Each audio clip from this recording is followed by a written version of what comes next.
So, to continue the story where we left off, I was talking about my grandmother. How is everybody today? I hope your grandmothers are still with you. And if not, I'm sure they're watching over you. So, my grandmother, Anna, she, I told you she had what they thought was tuberculosis. They never really did find out. Um, So my grandfather had to raise those children all on his own, and some of them were young. Like I said, my father was 12, and he had, let's see, two siblings below him, I believe. Anyway, so my grandmother, on her deathbed, said to my father, who was now the oldest boy, that she wanted him to look for her child that she gave up for adoption and make sure she was doing well. And that if she needed anything, he would help her out. And so, all of my life, my father looked for his sibling that was given up for adoption, Sarah. He passed away never finding her. He had hired a detective, and they never found her. Of course, this was in the 70s and 80s and 90s, but early 90s. And we didn't have the DNA tests that we have now where everybody's linked and you can find relatives or ancestry or anything like that. And we didn't have the internet till much later. We had it by then, but um, we had no information really to go on other than she was adopted by a Jewish family. And when she was adopted, her name was Sarah, but had no idea from there. And like some of my brothers and sisters didn't know about this, but it was just because, like I told you, I was with my parents a lot and I was in the car all the time with them. And they would sit in the front seat talking about all kinds of stuff, business, personal. And of course, they didn't think I was really listening. I was a kid, and they didn't think I would remember, probably because I was a kid. But let me tell you, some kids have a great memory, so be careful what you talk about in front of them. Not that that was a bad thing with this, but there were many things I heard and listened to and probably shouldn't have at my age, but they didn't know I was listening. So I don't know. Call me nosy, call me what you will, but um, I just have this elephant memory, and especially long term. My long term memory is just so wonderful. Of course, now that I have lupus, my short term memory isn't what it used to be, but it used to be just as good. I can tell you stories from my long-term memory, and I tell my friends stories from when we were, together when we were young that a lot of them have no idea and don't remember, and then they go, "Oh yeah, I kind of remember that, yeah." But yeah, they stick in my head. It's not something I try to do, but it is something that happens. Anyway, back to my grandmother. So Anna had um, a bit of what do you want to say, like ESP. She could tell the future, and uh, that didn't quite sit well with people back then. Um, but I do know a story that I heard my father say.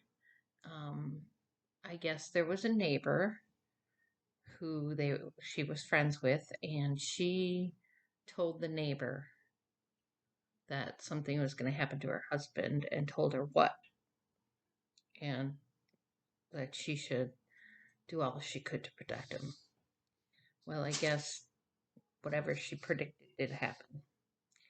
And yeah, so then they kind of didn't want to have anything to do with her, after that, because they were like, this is too weird. How does this lady know? And we're talking in the 30s, well, late 20s, early 30s, before she passed away. And very different, as I tell you all the time. Times change fast, and uh, people are open to more things now, obviously, than ever. But that's because I think we have all the technology we have.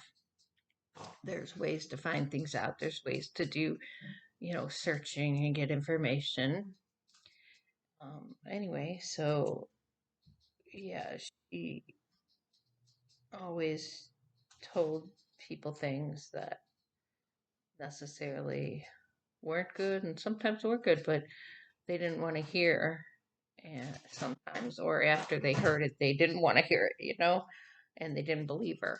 But I guess a lot of it came true. And she somewhat passed it on to me, as my mom found out when I was a very little kid. However, I don't want to use it, so therefore I don't hone in on it, and I just ignore it. I don't want to know anything about it. I tried it. I did it. I did tarot cards, and what I said to people came true. And mostly I tried to just stick with good stuff. Um, I don't think that you need to know any of the bad, and I don't think we need to know everything. And I guess that's why I don't hone in on it, because I don't think we need to know everything. Some things are better left unsaid and not explored. Let's just go with it, right? Go with the flow. So that's what we do. We go with the flow, and I ignore it. Who wants to be like that? Not me. So I ignore it. Anyway, so that was her, and I don't know very much about her other than what I've said. Uh, Perhaps, I don't know. Perhaps her family is how my father got started in the mafia. I don't know. Maybe it was the Italian mafia. Maybe it was the Russian mafia. I don't know. My grandfather got started in it, and I don't know who started him or which mafia it was. I want to say it was probably the Italian, because they did invite my father to join, and it was in a small Italian restaurant. So in the big city. So I would have to say it was probably the Italian mafia. I'm sure they're, I mean, most of them are disbanded now. The mafia was taken down, as we know. Most of them, I'm sure. And as we know, all of those are gone now. My father is long gone, and he would have been over 100. He'd be over 100 now. So he'd be like 103. So, yeah. Anyway, his dad wanted him in the mafia really bad, but he wanted nothing to do with it. And he started his own business as soon as he was old enough to get away from his father. Um, he didn't want anything to do with that. He didn't like his father's business practices. He didn't like that he was in the mafia, and I'm sure that had something to do with his business practices. Like I said, my grandfather at one point moved to Michigan for a short time with his wife Anna, before their last child was born.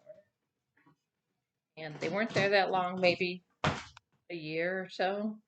And from what I can gather from information from censuses and stuff, they used a different name.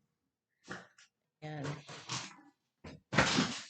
he was using my father's name and another name, which was weird. He was going by that instead of his true name. So maybe he was hiding from the mafia. Could be. Or maybe the mafia was hiding him from somebody. Not really sure. But he came back and he used his own name.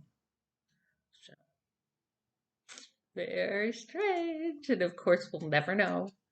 Obviously, if my father would have been 103 and he's gone, and my grandfather had passed before I was born, he's long gone. So these are secrets they took with them, and we'll never know what really happened.